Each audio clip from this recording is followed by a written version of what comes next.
Mabuhay! I am Shara Rose Virginie Olaya Jonaldo from the Philippines. With Dr. Andrea Gomez Saluta as my co-author, I have the honor to present to you our paper entitled Examining Womanhood, Narratives of Women's Subjugation and Non-Survival in 5 Short Stories from Asia. Women are resilient, socially aware, and aggressive. They are shaped by the society which focuses on the role of men and women so that their different and complementary functions in the society which are necessary for survival are fully utilized. In the age of globalization, call for gender equality and search for one's identity and place in the society, a person must have a strong will and desire to claim her space. One must have the resilience and the courage to deal with society's threats and challenges. Although the world has long been calling for gender equality, there are still many marginalized women. Some brought about by the fact that they are women and are expected to be silent, forgiving, forgetting, subservient, and resilient. According to Ganap Prakasam in 2018, the experiences of marginalized women are distractive and have multiple shades of evolution and understanding. These women are those living in the tangential line of living in terms of their gender discrimination, class difference, and position, especially as a homegrown woman. These types of women are normally unnoticed in civil society.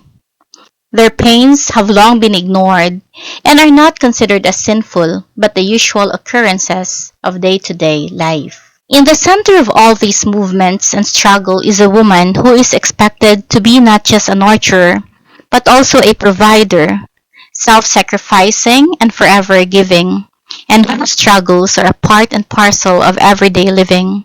Her rebelliousness and firmness are considered flaws and therefore unacceptable. With these observations, the paper explores Genoveva Edroza-Matute's Ang Kwento ni Mabuti, Luzon's The Widow, and Mahasweta Devi's Giribala, Breast Giver, and Draupadi. All are Asian short stories, or short stories coming from Asia. Using the above-mentioned short stories from Asia, the study aimed to determine the images associated with Asian women based on the portrayal of the main protagonist in each of the 5 selected short stories, and analyze how these images construct womanhood and perpetuate such ideal in the Asian mindset as depicted in the stories. A woman is someone whose value is always associated with what she can do, what her husband has, or what her father has. Although time is shifting towards acknowledging her importance and role in society, a woman is still most often than not viewed only for her marketability, and though she is pronounced as a partner of man, she is undervalued as her role seems so common, docile and domestic, even though she provides for the family. Neymaker negates this by stating that a woman is someone regardless of you thinking otherwise. The Asian women in the stories have multifaceted roles. The first role is that of Giribala and Shangling, which is as daughter or daughter-in-law.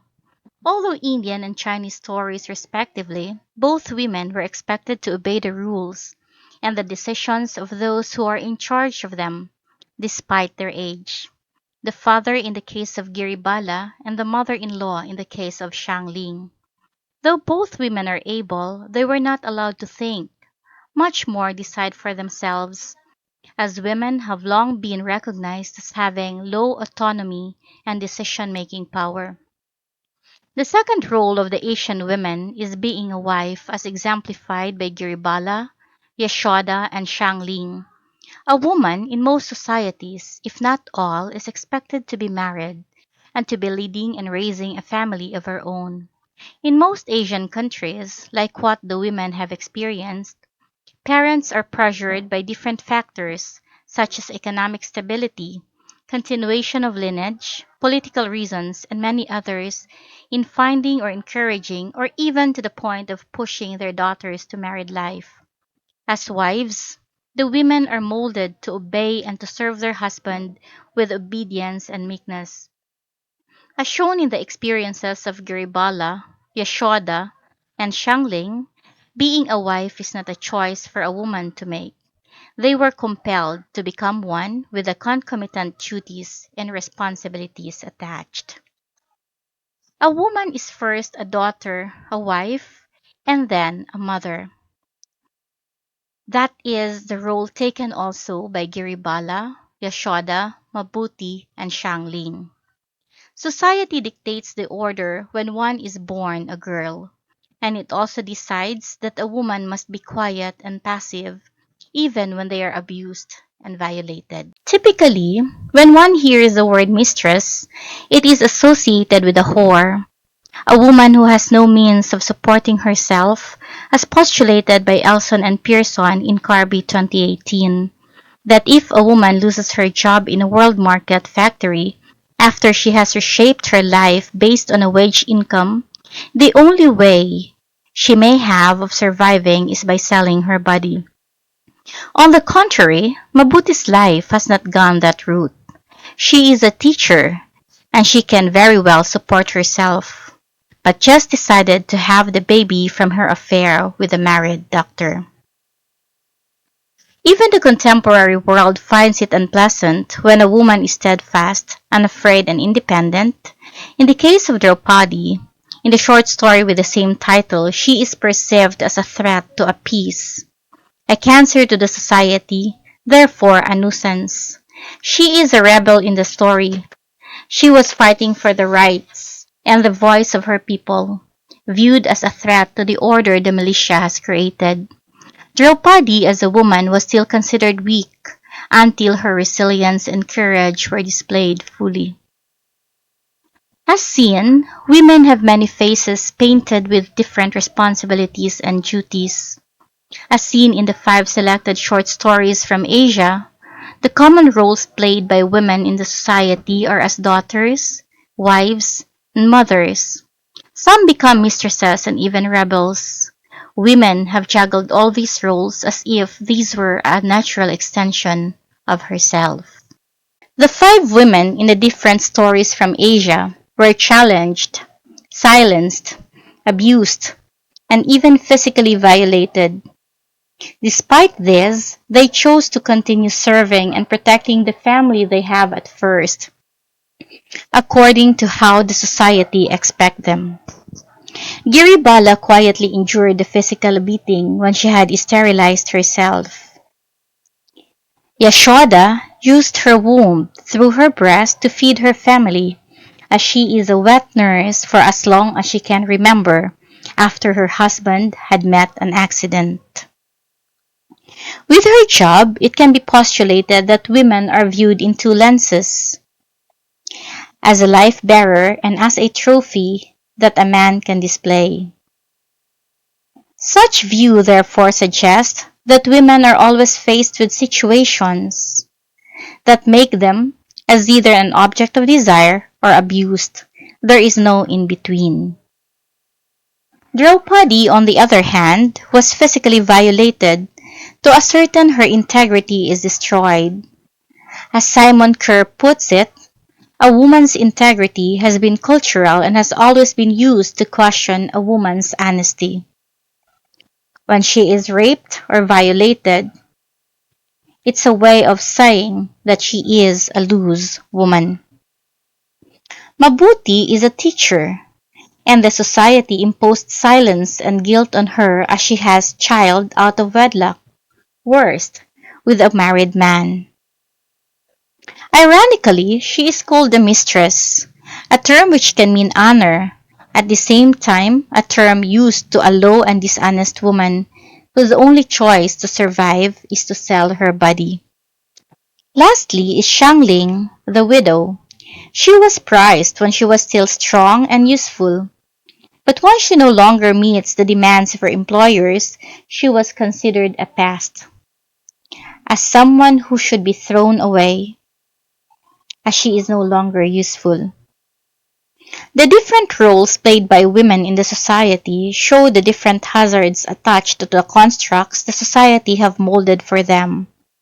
But in the end, all five women have exercised their power to choose, and as Kabir posits, empowered persons are those who can make choices even if they were denied this ability. Van Breda 2018 posited that resilience is something intrinsic to the individual. It is the competencies or capacities of people in the face of adversity.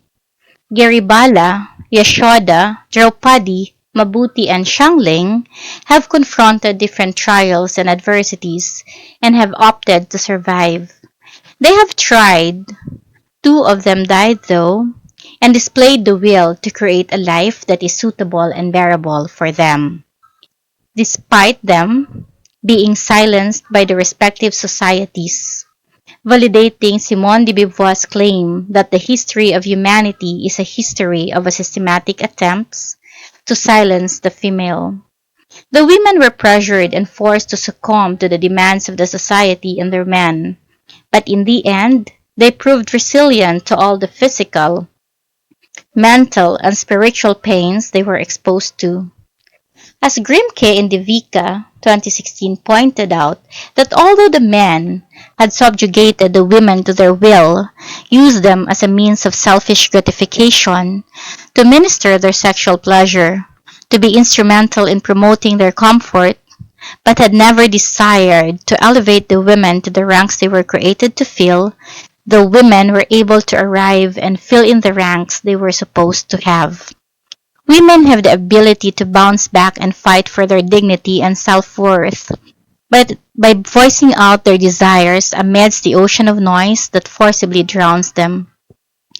Through their pliability as well, the women are in the end empowered as they have what they believe the best for themselves. A woman being a mother, a daughter, a wife is viewed as a help, whose usefulness and value are assessed through the services she can render. Nothin in 2014 posited that their sufferings have long been avoided and were not even considered as wrong, but the usual consequences of everyday life. Every woman, or not all women, belong to the upper class, or face the fate of misery, or not every woman has the same tragedy to endure, but many of them have similarities.